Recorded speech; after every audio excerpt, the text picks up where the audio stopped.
definitely got something out of this week, and it was good for us. And so, guys will obviously have this weekend off and come back Sunday and get going.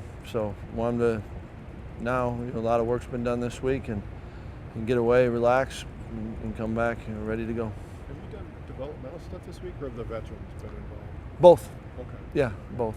Did you give some guys just a chance, the injured guys a chance We did. just to rest? Yeah, there's a few guys that didn't practice, Okay. And that part's, it's been good. There's a couple of them that if we can get them back and truly healthy or healthier, it'll help this team. So that part was good. Neville and Ben Kinkle being two of them. Yep, those are definitely two of them. In what area specifically do you think Alex has kind of taken that next step this year? Yeah, I think he's kind of has what he should be this year as far as playing the game, and all the things that go in with that. And I think early in a career, you're what do I do? And then there's what are the opponents, what's for him, what our defense is doing. And I think that's not that he's not continuing to learn that, but now the focus is on how you play. And I think he's done a good job of working at that. And, I think a lot of it's showing up. And, there's still room to grow, right, for everyone. But I've liked his approach. He's had some really good moments in his career already. Do you think that second half against Iowa showed how good he can be, no matter the stakes? Because there's a lot on the line in that second. Right. There's, I think though when they play, there's a lot on the line all the time, and yeah, I think he, whatever the situation. I think one of his strengths is whatever the situation, embrace it, and how do you? I think he competes, and we'll face a lot more, but he's been good, and yet, like everyone on this team can keep getting better. There were a couple that looked like breakdowns in the secondary that led to some big plays.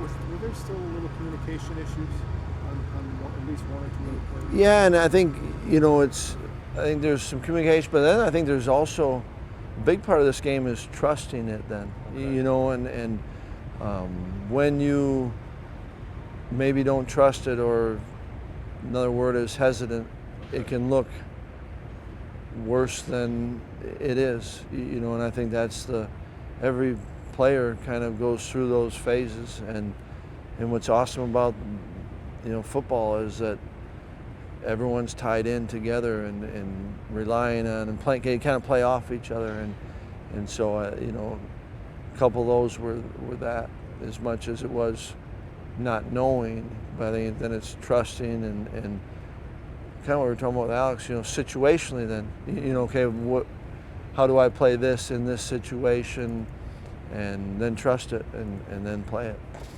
Might be a goofy point, but there's obviously a huge difference between PI and the pros, where it's a 40-yard penalty, it's a 40-yard penalty, Right. versus could be 15 here. There was a play where Hicks was on Hawkinson.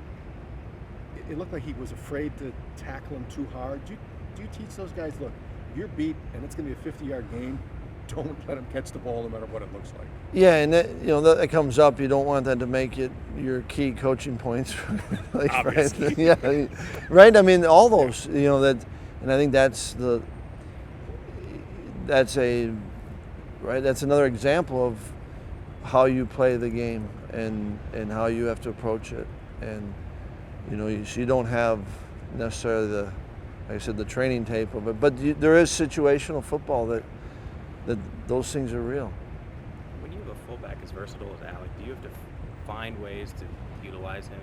How do you go about making sure someone like that is involved more than a Right. I think anytime you've got a good player, and I think Alec is, and I think he's playing well right now, you try how can we best use him, right? That's a real thing, and it's not something that it has to fit within what you do, but it does. I think that's the fun part of coaching, whether it's an offensive player that probably more people talk about, or you can do the same thing with a defensive player. You know, how do you try to free up this guy, or how do you play to his strengths, and you know, with different pressures, or even, you know, DBs. If this is something they can do, then you can put your cheats into other things. So I think that's part of your job as a coach, is to how to try to get the best out of the players and then play to their strengths.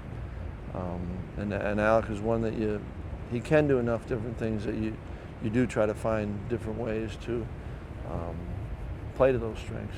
Does he show a level of selflessness, knowing that, I mean, fullback's job is to probably not be noticed because you're picking up blocks, when he's talented enough to do a lot of other things potentially? Correct. I mean, he is, and I think I'm not so sure that every position doesn't have to have it's a balance. You've got to be selfless, and yet you've got to have enough self pride to do your job and to go, and yet, you know, again, is why this is a great, biased opinion, but great game, because you know, you have to put it out there every play for the other 10 and really your team, and you know what, when we got enough guys like that, then you have a chance to be a really good team. Now that you've had some time to look at that tape of that jumbo package, how did Russ do in that role, and also Erdman before he had to switch over? I thought they did some really good stuff, and I thought they handled even just the crowd noise, and you know, they're further out than they normally would be, but I think Brusser got he got 31 snaps, you know, and those were all in kind of a tight end type spot, and I thought he did some really good, and that's a lot of snaps, you know, for a freshman, and I thought Erds handled it well, and like you said, it was I thought it helped us. You've been big since you came back here on like alumni coming in. Were you involved heavily in the '93 team coming back, or was that in the planning stages before? Or? Yeah, I wasn't hugely involved. I feel bad saying that. I'm glad they're coming back, and obviously I remember it. You know, I wasn't in town at the time, but that was for those of us that were. That was that group was pretty significant, you know, and that'll be cool. You look at them as like kind of the jump-off point for the success that's been had here for the last 25 years. I think certainly it was a huge part of it, and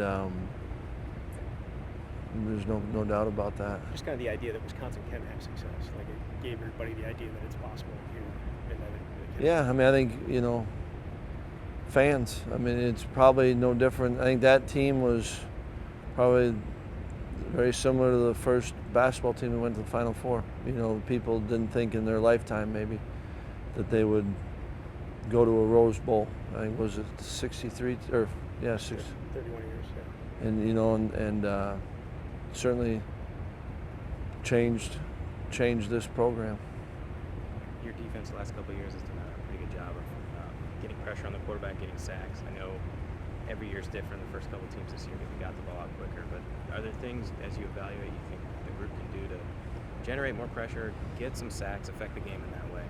No doubt. I mean, you know, that's a big part of defensive football, and I think that, you know, like the bye week's a good chance to go through and take a look at your self-scout, and you know, we believe we can get more, and a lot of it comes to, you know, it's one more step, and where does that one more step come from? It sometimes comes from the pass rusher, sometimes it comes from the coverage aspect of it, and so you buy one more step, right? And so, you know, any defense, ours would be no different, is better when you can get some of that, and you know, certainly like to get more, and feel like we can get better in that area, no doubt.